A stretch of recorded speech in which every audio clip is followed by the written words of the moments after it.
E aí, gente, tudo bem com vocês? Sejam muito bem-vindos a mais uma aula de História da Arte aqui no canal Parabólica, né? E hoje a gente vai estudar a arte pré-histórica, né? Então, eu já vou colocar aqui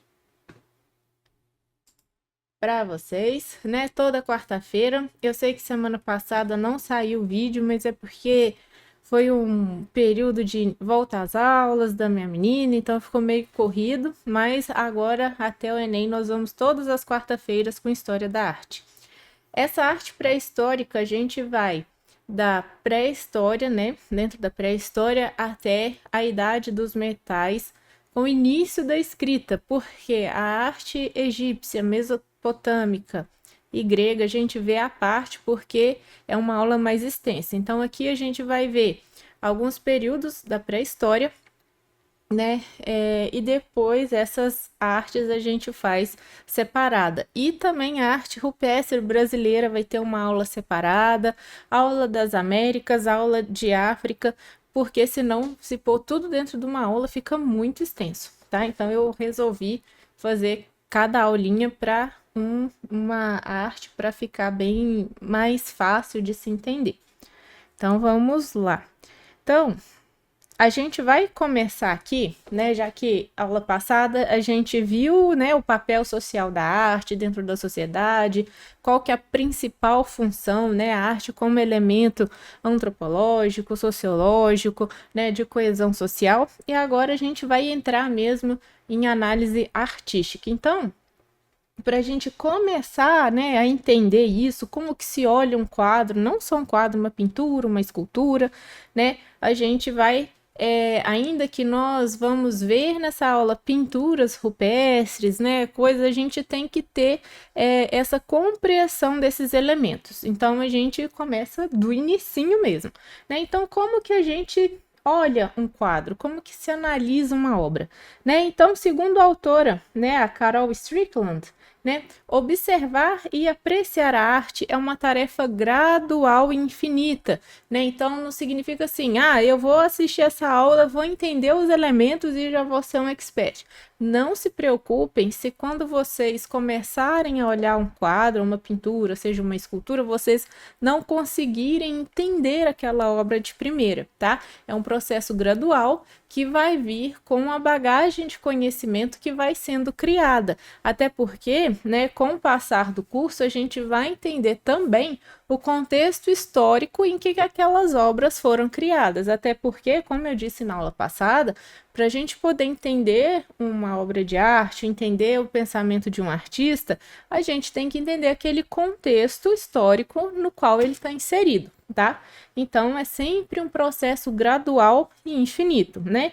Então, assim, saber o que se analisar, né, ao ver uma obra, né, e conseguir ler as técnicas que foram utilizadas ali pelo artista, por isso que quando a gente, né, eu sei que aqui a gente está fazendo uma preparação para o Enem, para os vestibulares, mas se a gente entender um pouquinho de técnica, talvez numa questão, quando a gente bate o olho, entenda um pouquinho, a gente já começa a matar algumas charadas, né? Pode ser de interpretação de algum quadro, alguma escultura, né? Então é legal a gente saber ler algumas técnicas do artista, né?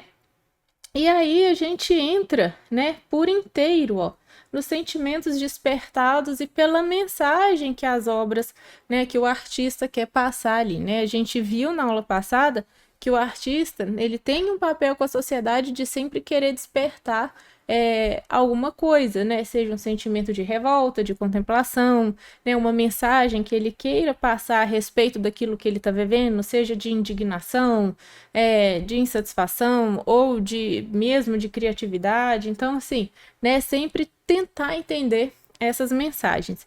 E a gente vai analisar 5 elementos, né, que compõem uma obra de arte.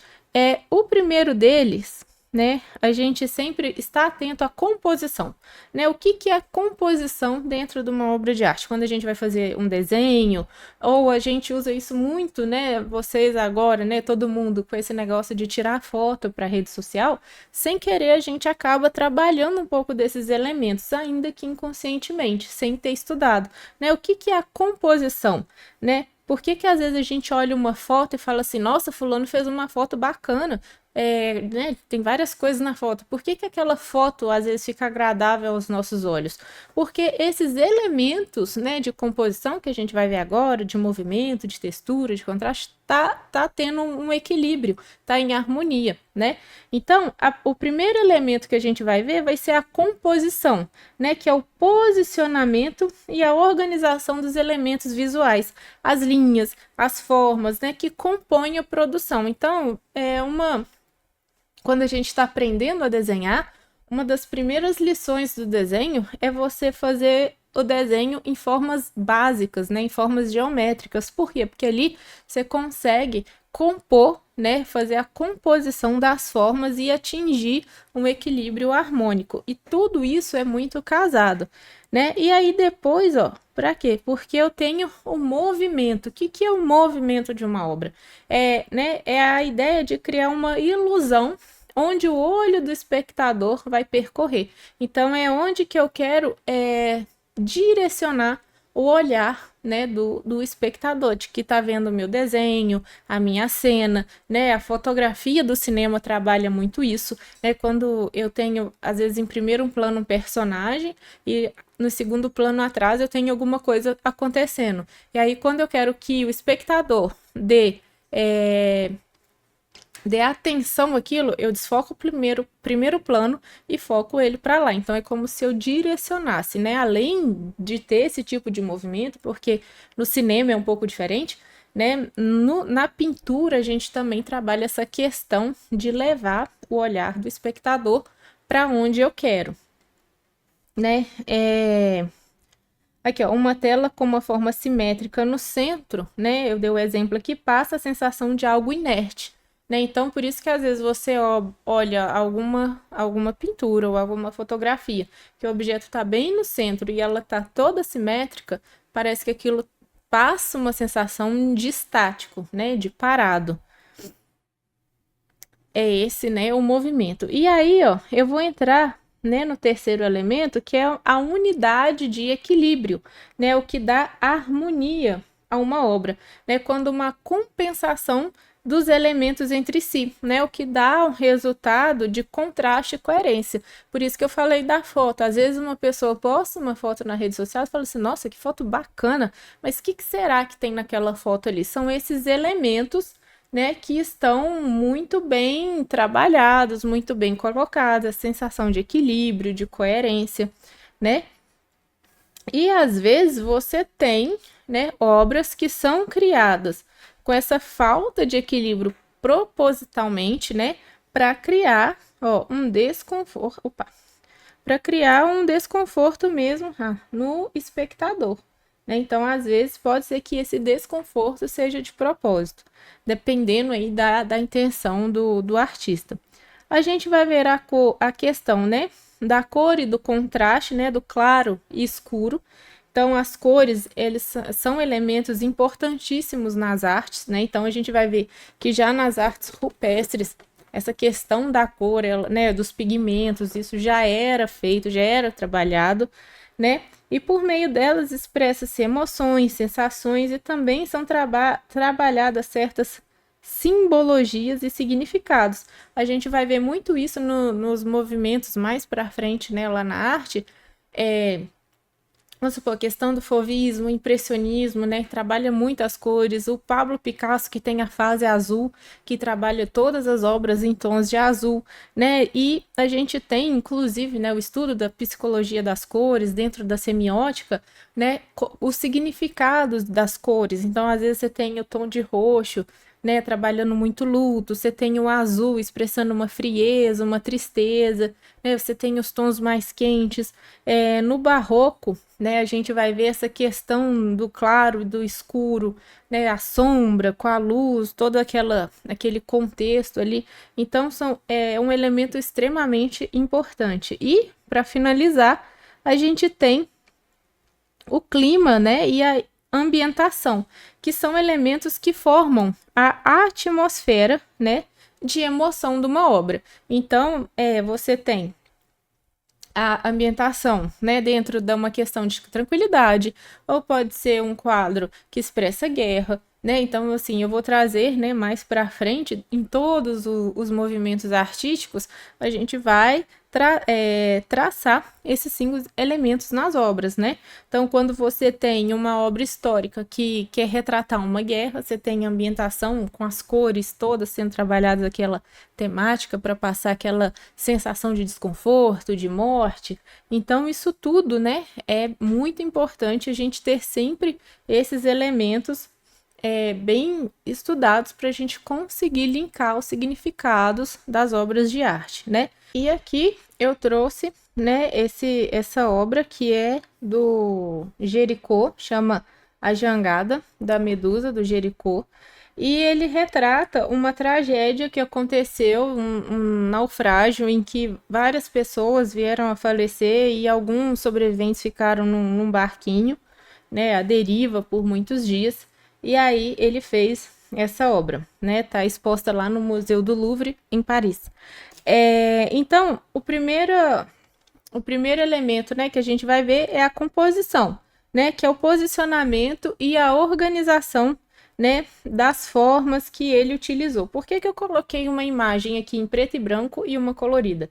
Quando a gente está trabalhando com arte, né, principalmente quando a gente vai fazer uma animação ou trabalhar cinema, que a gente quer trabalhar essa questão do contraste, da luz, né, de onde tem mais iluminação, menos iluminação, dos tons e semitons, a gente trabalha dentro do preto e branco, né? Porque a gente consegue ver as áreas iluminadas e as áreas menos iluminadas, as áreas de luz e sombra, né? Então, a primeira coisa que a gente vai ver aqui é o posicionamento e a organização, né?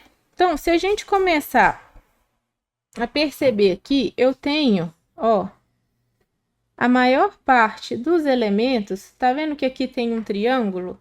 E aqui também está sendo formado um outro triângulo, como se fosse uma pirâmide, ó. Então,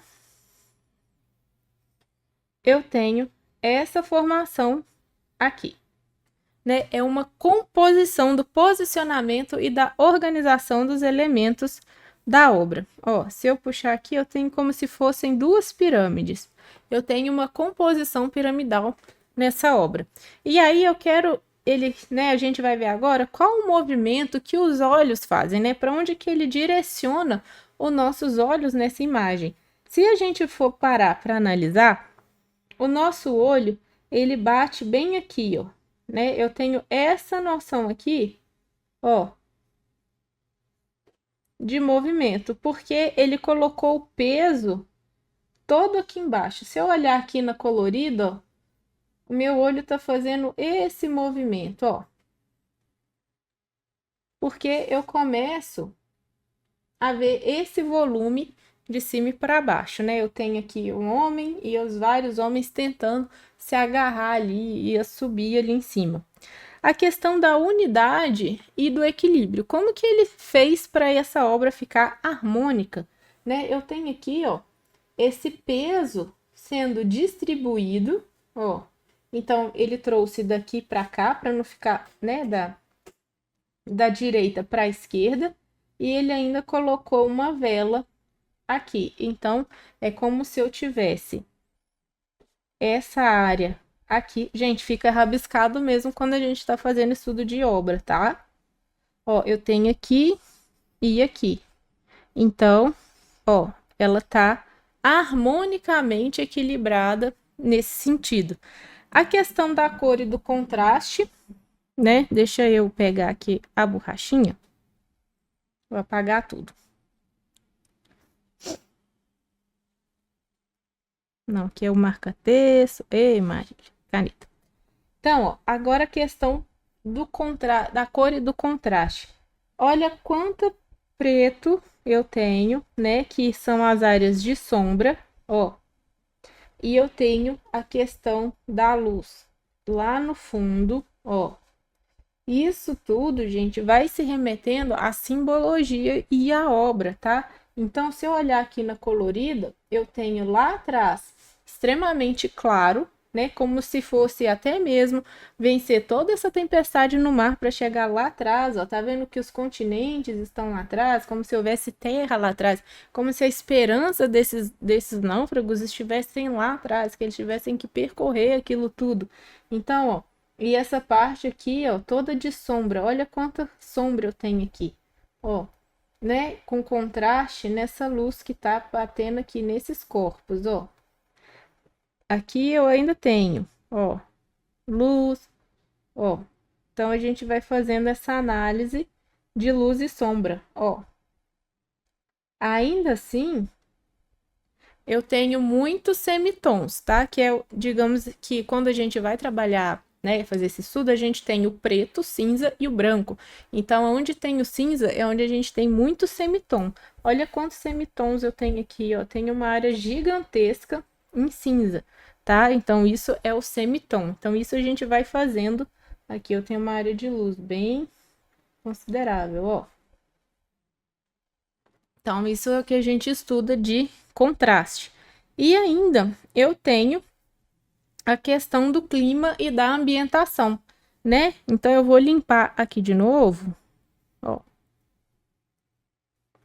para a gente ver qual que é a ambientação. A ambientação aqui é de certa agonia, né? É de certa tensão, porque eu tenho essas pessoas como náufragas, né? Ali nessa jangada. Então, ó, eu tenho a ambientação aqui, olha o tamanho dessa onda aqui, ó. Ela pega quase nessa metade dessa vela. Então, eu tenho uma ambientação toda trabalhada por uma questão de agonia, de sofrimento, de tensão, de medo, né? Então, olha só, tá tudo meio que nivelado, ó. Aqui é o mar, ó. Né? Então, eles estão ali presos naquele mar, naquela tensão. Então, é essa ambientação de medo, né? Ó, várias pontas. Então, eu tenho aqui muitas pontas sendo trabalhadas. A gente vai ver, né, uma questão até de semiótica, toda a questão do agudo e a questão, né, do redondo.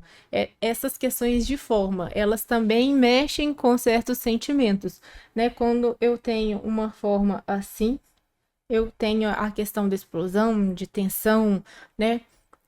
Uma coisa assim meio em pânico. E quando eu tenho algo redondo, eu tenho algo mais sutil, mais de conforto, mais macio, digamos assim. Então, presta atenção que nessa ambientação eu tenho muitas pontas. Ó, olha aqui, tá vendo? Então, tudo isso vai criando a ambientação, tá? Ó, muitos ângulos, muitas dobras, muitas pontas, tá? Então, isso gera tensão também. Então, até os ângulos, eles lidam com essa questão, tá? Isso é uma coisa inconsciente que tá ligado, né, por uma, dentro, né, das nossas emoções, que também é passado e a gente vai entendendo isso com o estudo das artes, certo? Então aqui a gente vai, depois que passou por essa questão de como se começa a entender uma obra de arte, a gente entra na pré-história. Então a gente tem o seguinte, né, na arte pré-histórica, que ela é uma das ferramentas aí que os pesquisadores se utilizam para reconstruir, ó, a cultura dos povos mais antigos da humanidade, né?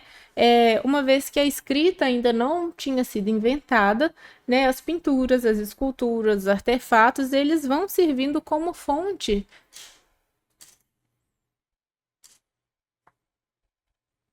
Né? Uma vez que a escrita ainda não tinha sido inventada, as pinturas, as esculturas, os artefatos, eles vão servindo, né, de fonte de dados para se entender como que esses grupos sociais se organizavam.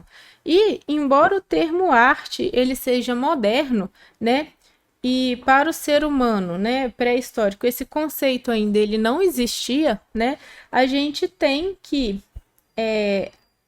a criação artística, né, com objetivo de contemplação e ordenar, eles não tinham isso na criação deles, né, mas eles tinham a arte em si como uma função utilitária e até mesmo de comunicação, de registro do cotidiano, de entender, tentar entender uma realidade, seja ela de forma mística ou não, tá? Porque a gente vai ver ali que o homem pré-histórico, ele não sabia, digamos assim, o que era real e o que era sonho. Essa questão de entender a nossa capacidade de pensar, para eles ainda não era muito claro, tá? Então a arte ainda ela vem como meio, né, de tentar entender o que se passava à volta ali daqueles seres humanos primitivos, né? Primitivos no sentido de pré-históricos. Então a gente tem, né, que a arte nasceu há cerca de 25 mil anos, né, quando o aumento, né, da inteligência do ser humano e trouxe a ele a capacidade de imaginação e de criar imagem, né, seja essa imagem esculpida ou pintada, para suprir mesmo essa necessidade de se comunicar, né, até mesmo por sobrevivência. Então a gente vai ver que a capacidade que o ser humano conseguiu de pintar, né, os animais ou uma cena de caça, isso era ensinado para os outros, era visto até mesmo como uma forma de previsão do futuro. Era tipo assim, olha, o que vai acontecer quando se sai da caverna para procurar um alimento. Então eles tinham essa relação de comunicação, né, se utilizando aí das pinturas e da arte, do que a gente chama de arte. Né? E a arquitetura, ela nasce, né, dessa criação com a construção de templos para rituais, né, ainda que o conceito de moradia ele já fosse, né, vislumbrado, né, não assim, precisamos de morar em algum lugar, mas de proteção, de ter aonde se proteger e onde ficar, né, dentro da procura de cavernas. Então, assim, dentro da história da arquitetura, a gente também tem esse conceito de moradia no sentido de proteção, né? Porque ao longo da história a gente vai ver que as moradias também foram se modificando, nessa questão dos cômodos, como isso foi se ajeitando, né? A questão da decoração, da pintura em parede. Então isso tudo foi evoluindo de acordo com o contexto histórico de cada época, né? Essas pinturas aqui, elas estão na África Central, lá na caverna de Mandaguele, né? E os estudos dela mostram que você tem umas pinturas sobrepostas umas às outras, né? Então, aqui, ó, sobre imagens anteriores, né? Refletindo talvez algumas mudanças climáticas ou como eles vislumbravam aquele entorno ali. E aí a gente tem três formas de arte que a gente vai ver aqui, né? Que é a pintura, a escultura e a arquitetura, né? E elas sempre vão estar conectadas e ligadas com valores da cultura, as ambições e conquistas das civilizações, né? Porque a gente tem os templos, nós temos a questão da moradia, a questão formal que cada civilização, que cada sociedade vai trazendo para si. Então, você tem civilizações que usam mais determinados padrões geométricos, outras que usam outros, que fazem uso de determinadas formas, né? Então, isso está muito atrelado com os valores, com o misticismo, com as crenças de cada uma dessas sociedades, né? E a gente tem que, como os primeiros artistas, eles ainda são anônimos, né? Muito que se sabe das civilizações já extintas, hoje em dia, se deve à arte que foi deixada, né? A questão dos artefatos, das esculturas, das pinturas, né? Desde a arte egípcia, mesopotâmica, africana, América, na Grécia, na Roma, e entre todas as outras. O artista, ele se especializou em retratar o ser humano em espaços realísticos até a Idade Média, né? E aí, da Idade Média em diante, né, tudo mudou com o triunfo do cristianismo, isso falando de uma arte ocidental, porque a gente tem que os povos americanos, os povos africanos e ocidentais, isso foi diferente, né, porque a gente já não tem tanto o cristianismo presente nessas culturas, ali a gente está falando mais do Ocidente, né, da Europa, e a perspectiva de se ver o mundo e a realidade se volta para uma visão mais religiosa. Então vão ser os movimentos artísticos aí que a gente vai ver, né? Depois a gente vai passar pelo Renascimento e aí vai. Então, ó, os primeiros objetos artísticos, né, sequer eram considerados obras de arte, né, por aqueles povos, até porque, como eu falei, esse conceito de arte ele não existia, né? Eles possuíam umas funções bem definidas, tanto as esculturas quanto as pinturas, né?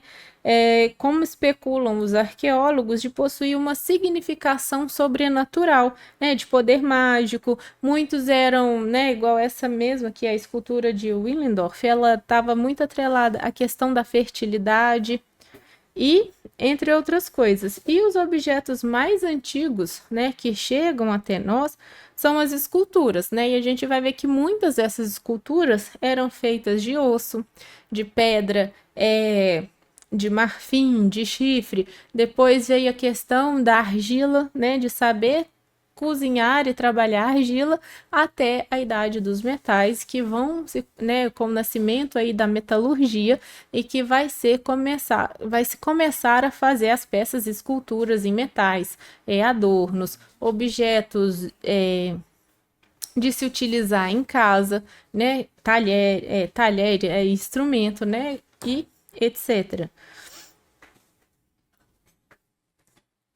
E as pinturas mais antigas que se tem registro, elas datam mais ou menos de 15 mil anos, né, atrás, e estão dentro das cavernas, né, o que a gente vai ver ali que são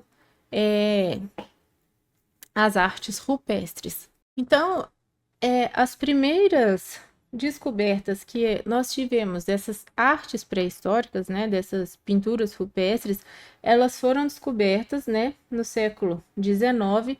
E, inicialmente, os arqueólogos, eles meio que se recusaram a acreditar que essas representações tão animadas, tão assim, vocês vão ver que elas são bem coloridas, elas pudessem ter sido feitas, né, por pessoas lá da era glacial.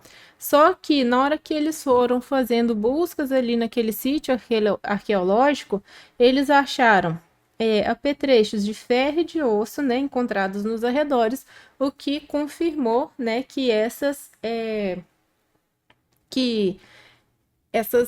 esses achados eram realmente desses povos, né, lá da era glacial. E essas imagens de mamute, bisões, renas, eles foram realizados por homens e mulheres, né, que caçavam e conheciam muito bem esses animais, né? Essas cavernas que eu tô falando são das cavernas de Altamira, na Espanha, e a gente tem as cavernas de Lascaux, na França.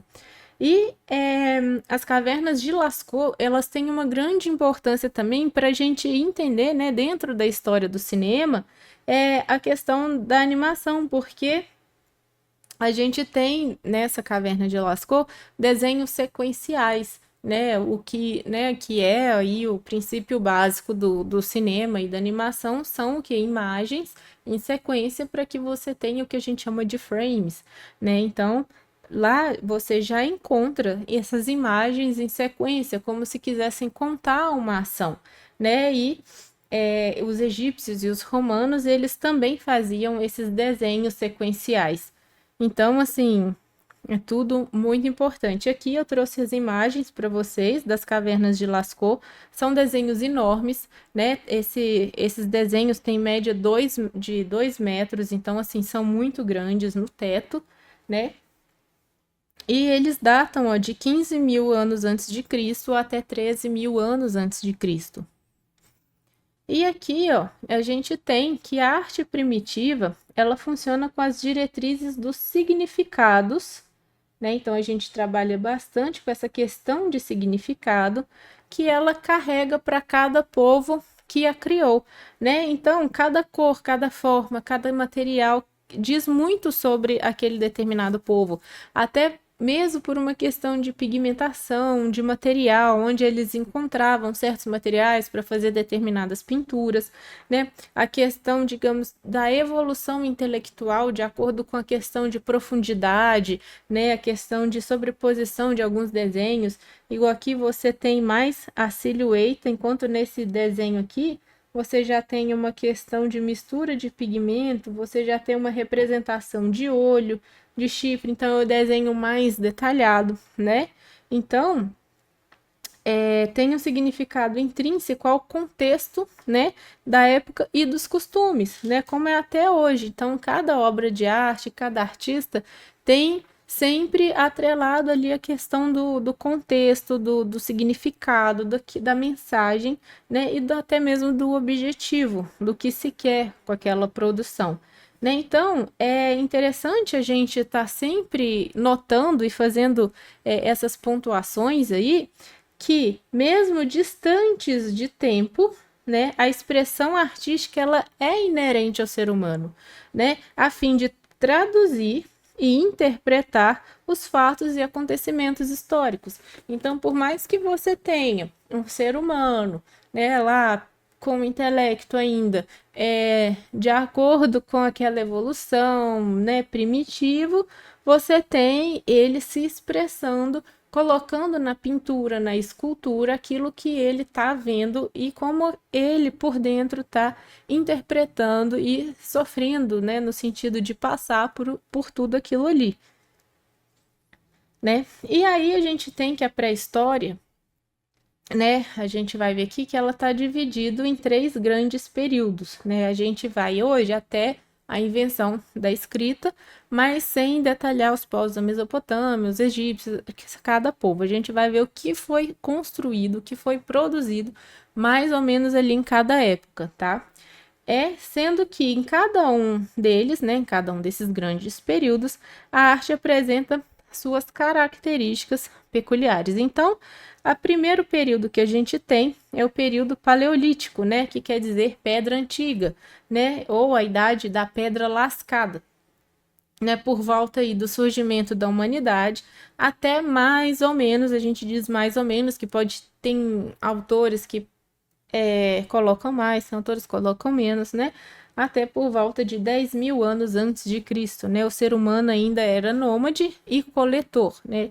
Então, a gente tem que esse período é o que a gente chama de rupestre, né, e que era realizado dentro e fora das grutas, das cavernas, né, e tudo era feito em rocha, né, você não tinha ainda metal, você não tinha ainda, tudo era feito na pedra, né, e geralmente era utilizado a pintura, né, que a gente vai ver que eram utilizados pigmentos, sangue de animal com alguma resina, né, carvão, ou em gravura, né? Que a gravura eles faziam vincos na pedra ou na rocha para poder fazer determinados desenhos. Nessa época foram produzidas esculturas, geralmente as figuras femininas, que estava muito ligada à questão da fertilidade, tá? E além disso, a arte no Paleolítico, ela está muito relacionada ao mundo espiritual, né? Igual eu falei, o ser humano, ele não sabia discernir muito bem o que era o mundo real, o que era o mundo dos sonhos, né? Ele ainda não sabia entender o que era o pensamento, né? O que é o pensamento. Então, o artista era visto como aquele ser que fazia intermediação ali entre os dois mundos. Ele conseguia, digamos que, tirar da cabeça e representar fora dela aquilo que estava acontecendo. Era uma forma de explicação, né, dos dois, do que estava acontecendo ali, né? Ele era um mediador entre os dois mundos. E a arte, ela não, né, no Paleolítico, ela não tinha uma função estética, né, mas um objetivo de iniciação, né? Então era como se fosse uma explicação do que acontecia ali em volta, né? Mostrava o que iria acontecer, né? Uma caça ou um animal que podia atacar, qual animal que era mais agressivo, qual era o animal que era maior, né? O que permitia até essa questão de sobrevivência do grupo, né? Era um instrumento de atuação, né, no mundo sobrenatural. Então, assim, eu via, né, o ser humano, ele via o que estava acontecendo, não tinha muito discernimento o que que era real ou não, então o artista, ele conseguia, através dos desenhos, né, explicar ali, manter uma explicação para o grupo do que poderia acontecer, uma caça, um ritual de dança, um ritual de reprodução, tá? Então, ele era quem intermediava, né? E a gente tem que a pintura rupestre, ela consiste, né, em aplicação dos pigmentos, que é a argila, os minerais, carvão, ossos carbonizados, né, vegetais misturadas, né, aos aglutinantes, que podia ser sangue, excremento ou gordura de animal, cera, resina vegetal, tudo que tinha ali em torno que o ser humano podia, utilizar. Já a gravura rupestre era o que é feito em gravação, né, na pedra, ou eram feitas fissuras nas rochas, né, em negativo ou positivo, né. Então a gente costuma dividir, né, aquilo que é realizado dentro das cavernas, né, das grutas ou próximas a ela, que precisa de um suporte, tipo de uma parede, a gente chama de arte parietal, tá? É tudo aquilo que é feito em paredes, né? Uma vertente da arte rupestre. A gente chama de arte parietal, mas isso é só um detalhe. Caso esse termo apareça em alguma prova, vocês já sabem do que se trata, né? E aqui é uma pedra com escrita pictográfica da cidade mesopotâmica de Kish, né? Hoje é localizada no Iraque, né? E ela é de 3.500 a.C. Eu sei que ela tá bem mais para frente, mas eu trouxe para vocês entenderem, né, o que que é uma gravura, ó. São feitos vincos na pedra, tá vendo? Ó, isso aqui é vincado na pedra, mas a gente vai ver mais exemplos. E aqui eu tenho uma técnica que era utilizada, né, que a gente chama de mãos em negativo, né? Era como se eles colocassem as mãos na pedra e jogassem os pigmentos por cima. E na hora que tira a mão, você fica só com a silhueta da mãozinha aqui, ó, tá? Então, a temática, né, da pintura rupestre, ela é naturalista, né? Ela sempre vai retratar alguma coisa da natureza, né, do ser humano, do que está acontecendo ali, os animais, né, questão da caça, né, e as técnicas são as mãos em negativo, né, que elas assopravam um pó muito fininho que gruda ali e aí você conseguia ter esse desenho, né, para obter, ó, a silhueta das mãos. E a gente tem depois, né, um pouco mais tarde, as técnicas de claro e escuro, né, que são as pinturas policrômicas, né? Crômico vem de cor, né, e poli, várias. Então você já tem aí várias cores sendo utilizadas, né, com mais de um tom para se fazer esses desenhos dessas cenas do cotidiano. Então, até coloquei, ó, como caça, a questão do sexo, a questão de lutas, né? Então, você vai tendo aí um avanço nessa questão do registro do entorno do que se passava ali. E aí a gente vai entrar né, já no Neolítico, na questão do período Neolítico, que já quer dizer pedra nova, né? Ou a idade da pedra polida, que está mais ou menos ali por volta de 8.000 anos antes de Cristo até 3.000 anos antes de Cristo, né?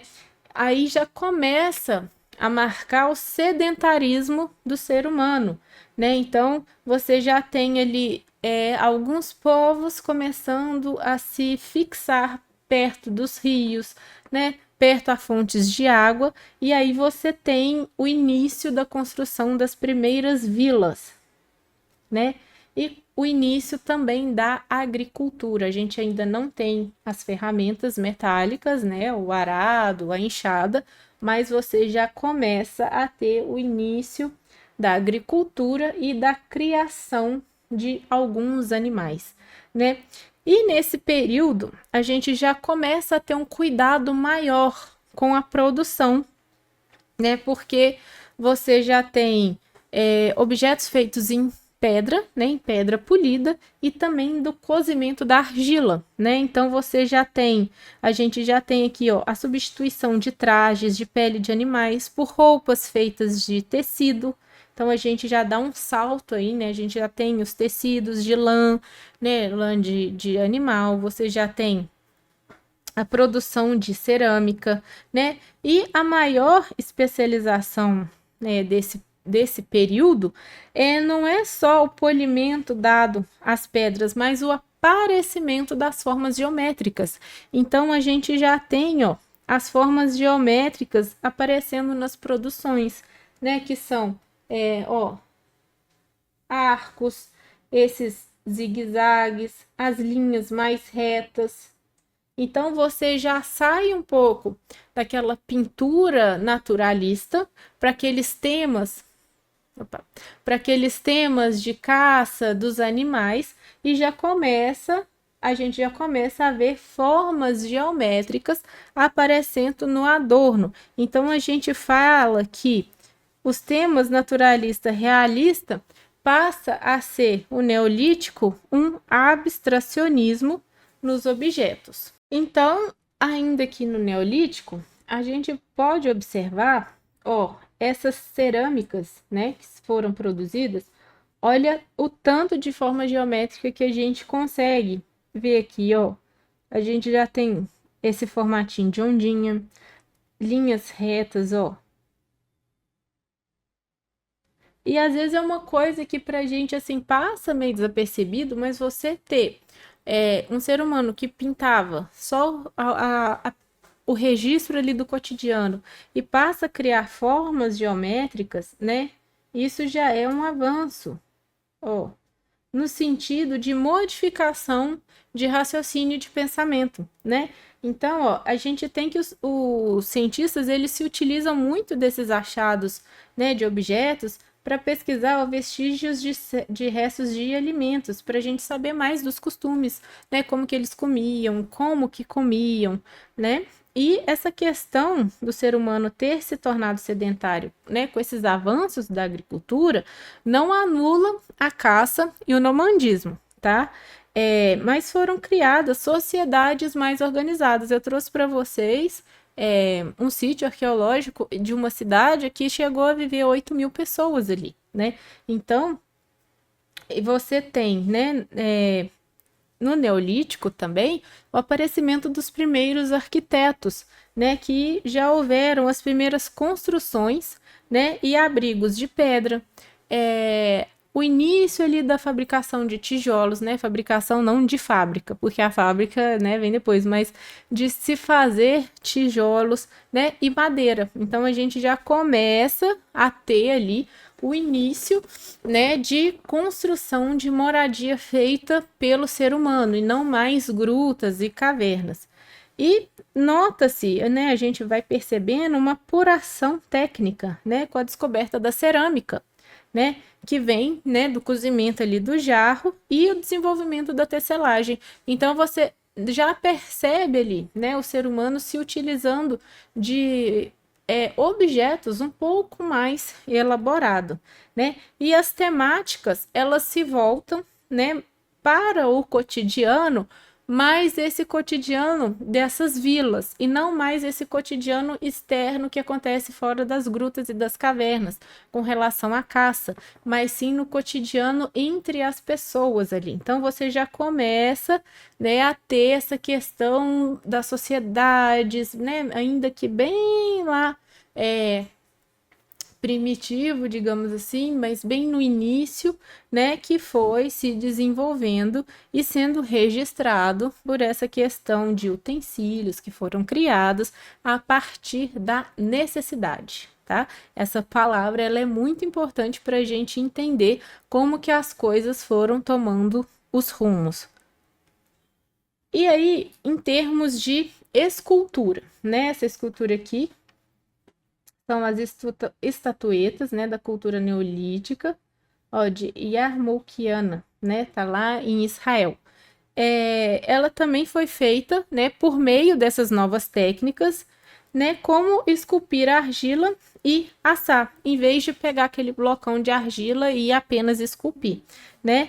E continuam tendo foco nas figuras femininas, tá? E do masculino, mas as figuras femininas ainda eram bem mais produzidas do que as figuras masculinas, tá? Aqui é o sítio arqueológico que eu falei com vocês, né? Que é o Çatalhöyük, eu não sei se é assim que se pronuncia, né? Que é um sítio arqueológico lá na Turquia. Não muito longe de uma das principais cidades, né? A chamada Konya. E ela foi considerada um patrimônio cultural pela Unesco em 2012, né? Então a gente tem que ir a um local repleto de evidências, não apenas de caçadores-coletores, mas de pessoas que se estabeleceram e viveram em comunidades, tá? Então foi relatado que mais ou menos de 6.000 a 8.000 pessoas habitavam esses espaços há milhares de anos, né? Então é um local que já era composto, né, por edifícios feitos em tijolos de barro. Então já se tem essa produção do tijolo, né, do barro, e foram construídos muito próximos uns dos outros, e a cidade ela era embaixo, então as pessoas circulavam pelos telhados das casas, né? Para poder entrar dentro dos espaços que eles chamavam de casa, né? Onde eram as habitações, né, de cada um, e eles entravam por buracos, né, nos telhados. E aí depois que a gente vai ver esse aparecimento de questão de porta, de janela, né? E já existia a questão da escada ou da escadaria, tá? As paredes internas eram geralmente rebocadas e os quartos teriam sido mantidos em boas condições, né? Haviam também até 2 cômodos em uma residência e um cômodo extra que podia ser utilizado para questão de armazenamento. Então, olha como que já tinha essa questão de organização espacial, né? Então, você já tinha ali um cômodo para estoque de alimento, de comida, tá? 7.400 antes de Cristo, tá bom?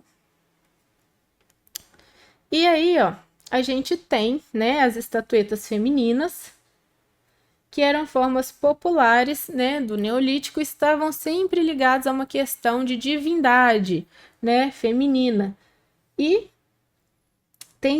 ainda tem debate, né, sobre a importância dessas divindades em comparação com as divindades masculinas, né? E as evidências, as pesquisas, elas sempre apontam que as pessoas de ambos os sexos tinham importância, né, de posição igual, né? Então, nesse sítio arqueológico, foram escavadas cerca de 2.000 estatuetas, predominantemente constituídas por animais, né? Elas também foram encontradas em áreas diferentes, né, das casas, em cômodos diferentes, e algumas foram encontradas em lixeiras, né, dentro das casas lá, o que eles tinham como lixeira, algumas foram encontradas em lixeiras e outras em paredes e pisos. Então, por isso que o grande, né, o objetivo dessas estatuetas, dessas divindades, e que a gente vê essa questão de estatuetas ligadas a várias outras culturas no planeta, né, em várias outras sociedades, é a questão, né, de estar ligado com a sorte, de manter maus espíritos afastados. Então, sempre tem uma questão mística de bênção, né? De você ter uma boa caça, você ter um bom conflito com outro povo, você ter uma boa fertilidade, uma boa colheita. Então, sempre tem essa questão do místico, né? Essa aqui tá falando que essa mulher sentada, ela foi escavada em um depósito de grãos. Então, essa aqui provavelmente estava ligada a uma questão de se ter uma boa colheita, uma boa produção, né, para não se passar fome, não se ter aí a escassez alimentar. Aqui já é uma caveira engessada, né, que já foi achada lá na cidade de Jericó, né, na Palestina, de 7.000 anos antes de Cristo. Então você tem uma questão nessa época, né, que é muito encontrada no Neolítico, de se utilizar ossos dos antepassados como uma questão de tradição, de se manter ali os antepassados próximos, né, por essa questão mesmo espiritual. Então, essa aqui, por exemplo, tem as conchas, ela tá toda engessada. Então, essa questão de trazer, né, os antepassados também está muito ligado a esses povos. E a gente tem também, e que deve ser estudado e levado em consideração, os megalitos, né, os megalíticos, desculpa, né, que são essa construção desses monumentos que eram grandes rochas, né, dispostas em composições bem características e com funções bem específicas, tá? Eles acreditam que muitas dessas construções estão ligadas a ritos religiosos, né? E com relação ao calendário astronômico de precisão, Stonehenge mesmo, né? Você tem uma questão ali do calendário astronômico, né? As pedras do Stonehenge estão alinhadas com precisão aos solstícios de verão e inverno, né? Então né, mais para frente no Neolítico, você já encontra povos, né, com conhecimento avançado dos ciclos celestial, né, que vem da observação do ano, das estações, do céu, né? E você tem 3 tipos de formas que compõem esses megalíticos, né? E eu trouxe uns outros, né, para a gente dar uma analisada. A gente tem o dolmen, né, que são essas enormes rochas verticais coberta por uma laje parecendo uma mesa grandona, que é tipo essa aqui. Então você tem 2 rochas verticais com uma horizontal aqui por cima. Você tem o menhir, que é uma única rocha vertical, né, grandona. Então essa aqui.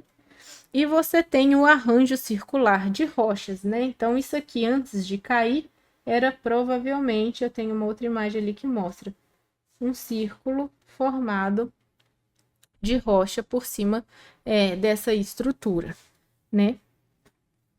Era mais ou menos isso aqui, ó, o altar stone, né? E você tem aqui onde você consegue marcar certinho o solstício de inverno e de verão.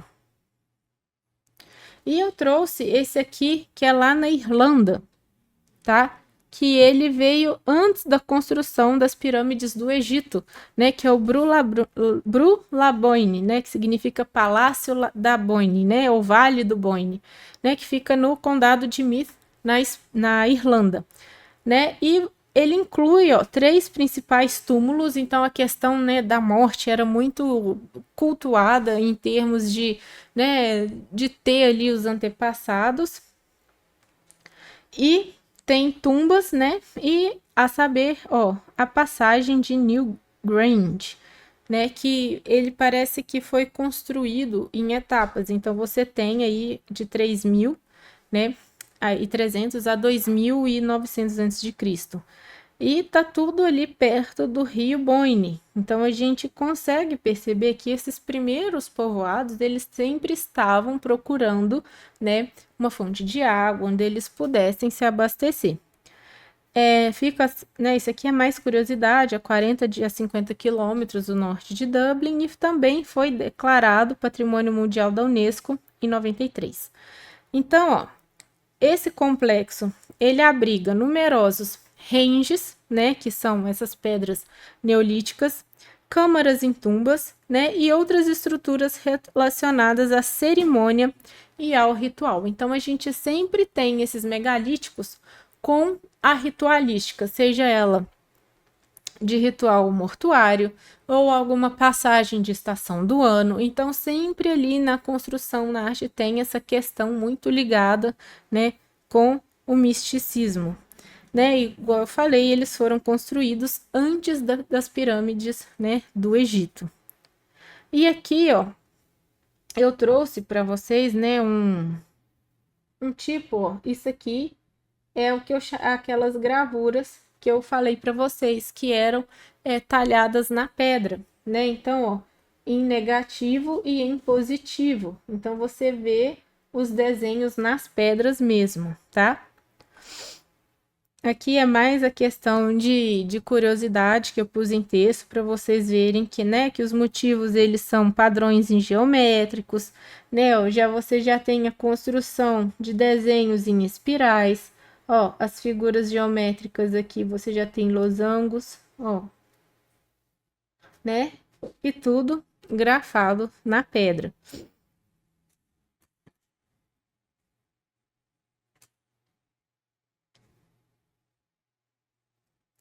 E aí, depois, né, de muito evoluir, né, de passar o tempo, nós entramos na idade dos metais, né, que é por volta de 5.000 anos de Cristo, e nós vamos até o surgimento da escrita, né, cerca de 3.500 anos de Cristo. E a última parte aí da pré-história, né? E a idade dos metais, ela se caracteriza pelo surgimento da metalurgia, em que o ser humano começa a utilizar os materiais aí como obra-prima, né, para a questão de produção de ferramentas, armas e utensílios domésticos, né? E a era dos metais, ela foi dividida em três, né? A gente tem a idade do cobre, né, que foi o primeiro metal a ser trabalhado, né, pelas sociedades pré-históricas. Depois, o bronze, né, que ele é um pouquinho mais resistente que o cobre, e ele foi obtido a partir, né, da liga entre cobre e estanho.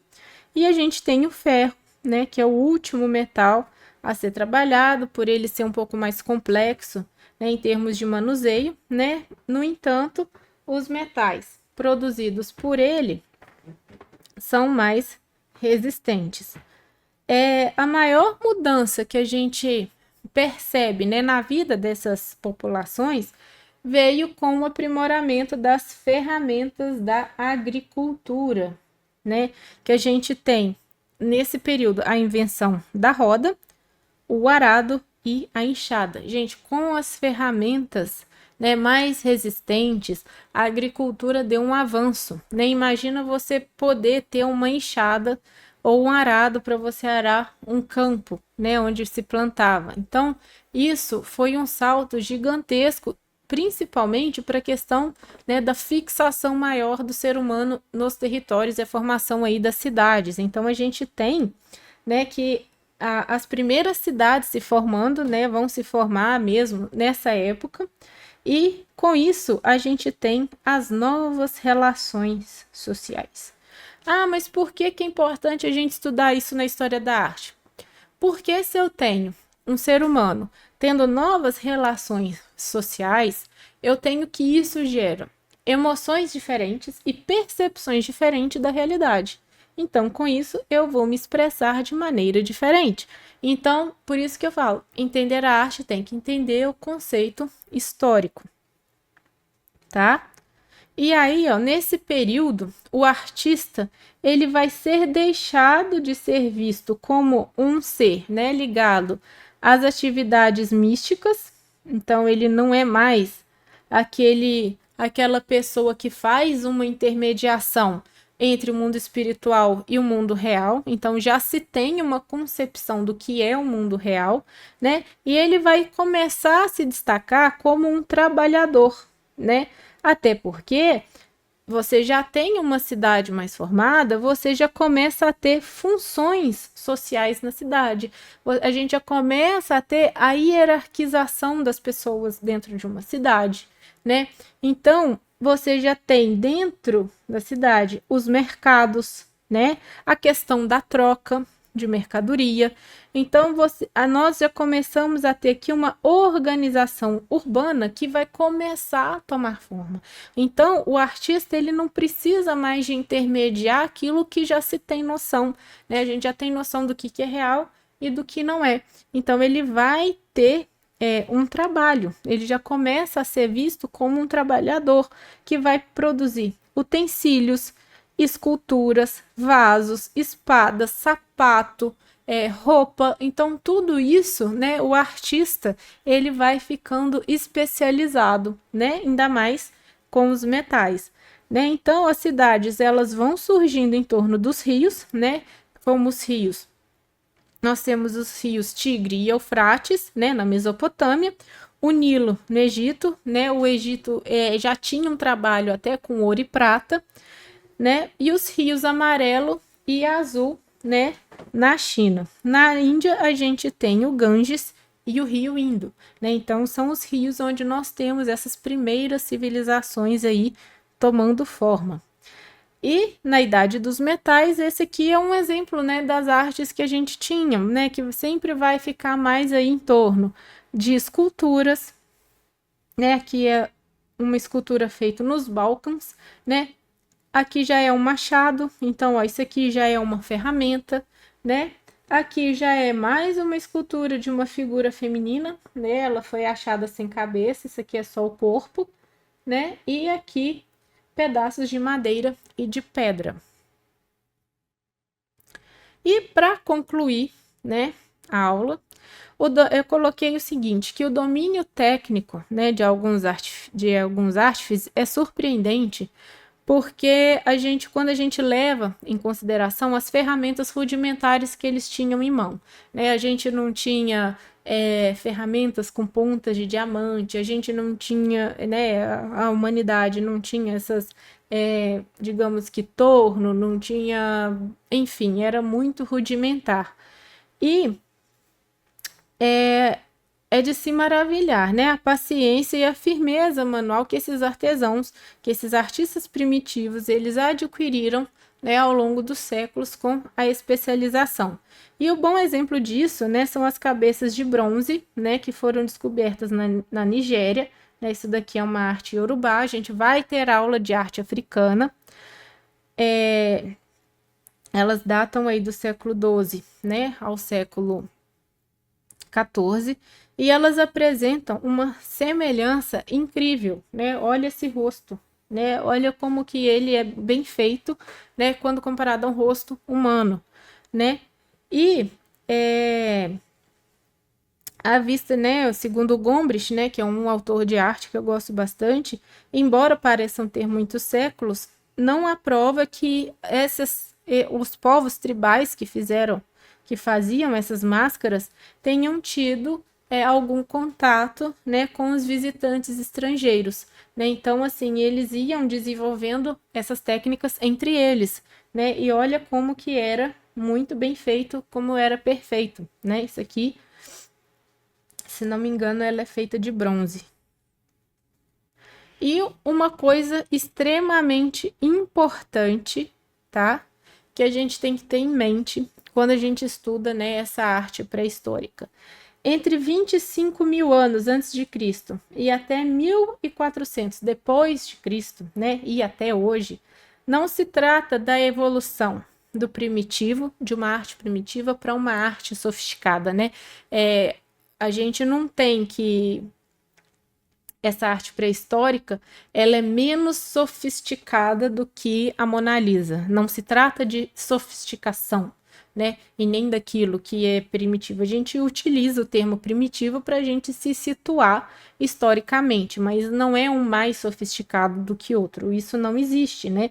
Um não é mais simples e o outro nem é mais complexo, né? A Mona Lisa, ela não é mais complexa do que a pintura de um bisão numa caverna. Por que não é?